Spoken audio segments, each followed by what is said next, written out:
Just describe for us, let's take a beat, really frame it for us, how much volume has just dropped off in the last few weeks? Yeah, about a third of the import volume, which means give or take about 50,000 20-foot equivalent units gone off the arrivals coming in next week. From next week is when you expect to see this really hit? That's correct, and that matches up. The announcement's back on April 2nd, then on April 8th, a little bit of a change on everybody, ex-China, Mexico, Canada, and those arrivals are coming at us this weekend. We'll, of course, dedicate time to your port, but I'm just wondering how you're anticipating this rolls and ripples through the economy from here, how it hits trucking, when this turns up on the shelf. What's the distance, the time, from when you see a drop-off in volume and when we, as consumers, see the shortages? Right, so CEOs are telling me, hit the pause button, right? I'm not going to import anymore at these kind of prices. Let's wait and see. I don't know if it's going to be 2 hours, 2 days, or 2 weeks till I get some clarity.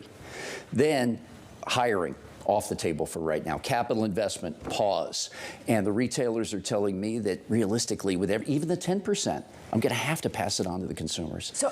So how much is this really coming from all over? It's not just about China. This is about really global trade coming to a standstill until there is a much greater degree of certainty and a much lower tariff rate than even the baseline that's been put out there. Yeah, when I was last with you all, Lisa, I said global trade's going to slow, economies will follow, and that's exactly what we're seeing. Back in November, so many of us were wringing our hands about 4% inflation. We've just added 10 percentage points to imports coming out of Southeast Asia for our port, and these unbelievable numbers out of China. How much are you going to see a real decline in dock workers if this goes on? Yeah, this is the question. So the trucker hauling 4 or 5 containers today, next week, she probably hauls 2 or 3.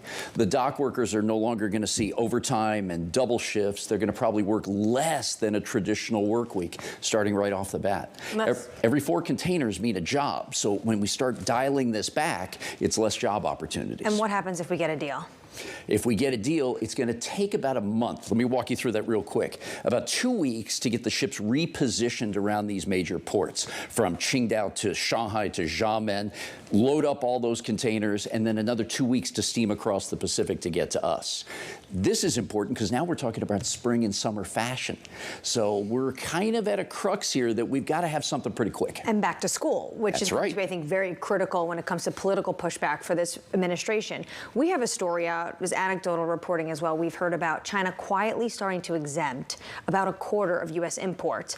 Are any U.S. importers exempting Chinese tariffs? Is there a way to get around the 145%? Not really. There may be some exceptions, Anne-Marie, maybe a little bit going north or south of us, but realistically speaking, nobody is out there talking a lot about, hey, I got a better deal coming out of China right now. The Flexport CEO joined us earlier in the week, and he said ocean freight is down 60% from China. When do we see 100%? Good question. It depends on how long this goes. We heard the reports overnight through Bloomberg that the folks in China are thinking about talking. What does that mean? Okay, great, but we've got to get a move on here. The other thing is that retailers are saying we've got about 5 to 7 weeks of normal inventory in the country right now. Then we start to see spot shortages if it goes on much beyond this.